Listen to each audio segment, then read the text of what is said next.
Tad, kad Latvija bija iestājusies tā saucamajā veidojumā ar nosaukumu Nord Pool, tā visa elektrības birža, tajā laikā mums nesolīja to, ka mums būs lētākās cenas, ka mums būs izdevīgākās cenas. Ko mums teica? Mums teica, ka mums būs objektīvākā cena. Tā lūk, šī objektīvā cena tikko šajā pašā Nord Pool biržā Latvijai bija paaugstinājusies par 84%, sasniedzot 124 eiro par megavatstundu. Pilnīgi pamatots, objektīvs, pareizs jautājums šajā brīdī ir, kāpēc? Kas mums tāds ir Latvijā noticis pēdējā laikā, ka tā cena tā paaugstinājusies?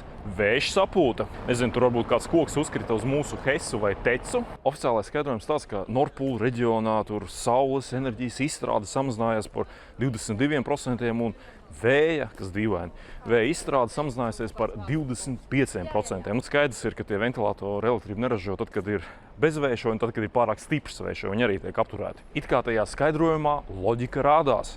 Bet it kā Latvijas enerģētika nav tikai saules paneļi un vēja ģeneratori. Tad, kad sāk samazināties viss tā vēja un saules enerģija jautājums, kur ir mūsu hesi, kur ir mūsu teci?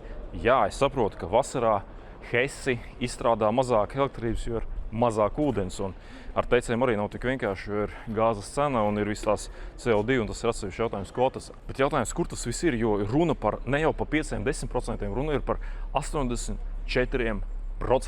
Jo mēs taču gadiem simtus miljonus esam investējuši tajā saucamajā enerģētikas neatkarībā ar visiem tiem vēja ģeneratoriem un saules paneļiem. Un ko mēs dabūjam pretī? Cenas kāpumu par 84%. Tā lūk jautājums, cik viss tā Nord Pool elektrības biržas cena tiek veidota mūsu Latvijas interesēs vai citu interesēs?